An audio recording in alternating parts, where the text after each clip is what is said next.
I am Dr. Anirudh Kulkarni, associated with Apollo Hospitals Jayanagar, and I'm here to give a short introduction to stroke.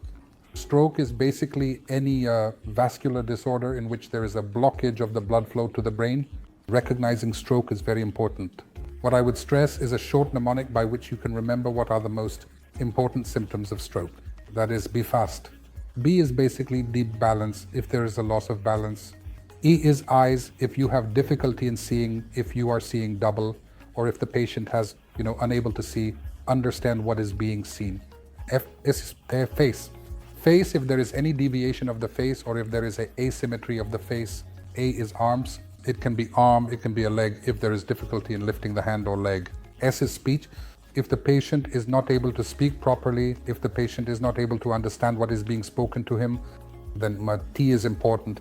T is time to act. So who can get a stroke? Anybody can get a stroke. The earliest view that, stroke is a disease of the old age is now come into challenge from a lot of other perspectives that are happening because of lifestyle changes, because of changes in the way people work, the stress that is associated with your usual daily job and activities. So nowadays we have therapies that can actually reverse or treat the stroke that is currently happening. These include IV thrombolysis. That is a clot-busting injection that can be given within the first 4.5 hours of symptom onset that can help in reversing some of the devastating effects that happen with the stroke.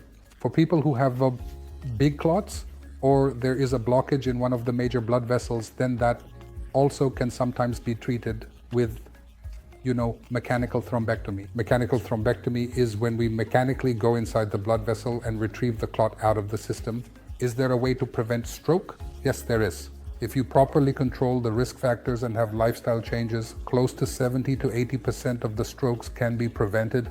Now, what are these lifestyle changes? You'll have to control your smoking. You'll have to quit smoking. You'll have to quit drinking. You'll have to have good physical activity. Also, yearly health checkups to rule out if you see developing side effects or risk factors like diabetes, hypertension, hypercholesterolemia. All these things, if they are treated properly and kept under control, many times you can prevent a stroke from happening. Now, unfortunately, there are certain situations where patients do end up with a stroke and they're not treated at a stroke-ready hospital, or they are far away where they cannot reach a stroke-ready hospital within the time frame. So even for those patients, there is still hope, because with the recent advances of physiotherapy, speech therapy, and occupational therapy, a lot of these patients can gain some amount of functional activity back. But for all of this to happen, everybody has to be aware of the stroke that is happening. So if you have to be aware, you will have to remember mnemonic be fast. So be fast is very important. You have to act quickly. You have to get the patient to the hospital, and if treated correctly, many of the patients make a complete recovery from stroke.